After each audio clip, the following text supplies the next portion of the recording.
మొహమ్మద్ సల్లల్లాహు అలైహి వసల్లం సిరీస్లోని తదుపరి వీడియోలోకి మనం వచ్చేద్దాం.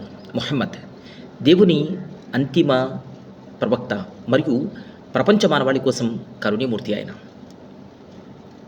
మొహమ్మద్ సల్లల్లాహు అలైహి వసల్లం యొక్క జీవితకాలము, అరేబియా యొక్క పరిస్థితులను మనం చూసినట్లయితే అరేబియాలో బానిస వ్యవస్థ ఉండేది.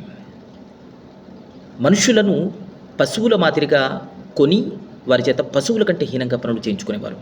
అసలు బానిస అరబ్బుల దృష్టిలో మానవుడు కానే కాదు. వారి చేత అత్యంత దారుణమైనటువంటి పశువుల కంటే నీచమైనటువంటి పశువుల కంటే భారమైన పనులు వారి చేత చేయించుకోవడం అరేబియాలో ఒక ఆనవాయితీగా ఉండేది. ప్రవక్త ముహమ్మద్ సల్లల్లాహు అలైహి వసల్లం ఈ సిద్ధాంతానికి వ్యతిరేకంగానే తమ గళాన్ని విప్పారు. ఒక బానిస ఒక యజమాని అల్లాహ్ ముందు సమానుడే అని ప్రవక్త చెప్పారు. ఈ సిద్ధాంతము అరేబియాలో మింగుడు పడలేదు. దీని గురించినటువంటి ఒక సంఘటన మనం తెలుసుకునేటువంటి ప్రయత్నం చేద్దాం. అరేబియాలో ఉన్నటువంటి సాంప్రదాయం ప్రకారం, అరేబియాలో ఉన్నటువంటి ఆనాటి పరిస్థితుల ప్రకారం దుండగులు పిల్లలను అపహరించడము, లేక నల్లవాళ్లను అపహరించడము, వారిని కొనడము మరియు వారిని బానిసలుగా ఇతరులకు అమ్మడం జరుగుతూ ఉండేది. అదే సందర్భంలో ప్రవక్త ముహమ్మద్ సల్లల్లాహు అలైహి వసల్లం వద్దకు ఒక బాలుని తీసుకురావడం జరుగుతుంది. ఆ బాలుడు ప్రవక్త ముహమ్మద్ వారి యొక్క సంరక్షణలో పెరుగుతూ ఉంటాడు. ఆ సందర్భంలో ప్రవక్త వారి వద్దకు వారి తల్లిదండ్రులు వస్తారు. తమ పిల్లవాడు తమరి సంరక్షణలో ఉన్నాడని మాకు తెలిసింది, దయచేసి మా పిల్లవాడిని మాకు తిరిగి ఇచ్చేయండి అని అడుగుతాడు.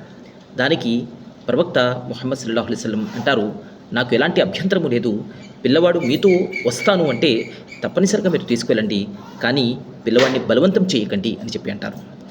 కన్న తల్లిదండ్రి అక్కడికి వచ్చిన తర్వాత ఆ పిల్లవాడిని చూసి మురిసిపోతారు.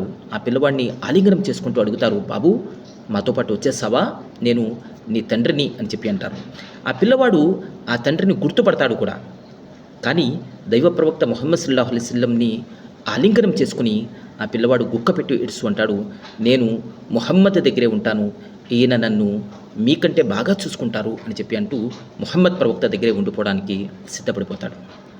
ఈ విధంగా మనం చూసినట్లయితే ప్రవక్త ముహమ్మద్ సల్లల్లాహు అలైహి వసల్లం యొక్క జీవితము, ఆశాంతము ఒక కారుణ్యమూర్తి జీవితంగా మనకు దర్శనమిస్తుంది.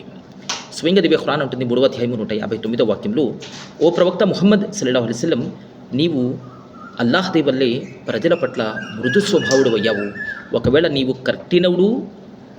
కర్కశుడువు మరియు నీ మనసు కఠినమైనది అయినట్లయితే ప్రజలు నీ నుండి దూరం అయిపోయేవారు అని స్వయంగా ఖురాన్ సాక్ష్యమిస్తుంది. రండి ముహమ్మద్ సల్లల్లాహు అలైహి వసల్లం యొక్క జీవిత చరిత్రను ఒక్కసారి అధ్యయనం చేద్దాము. దాని ప్రకారం పాటించేటువంటి ప్రయత్నము చేద్దాము.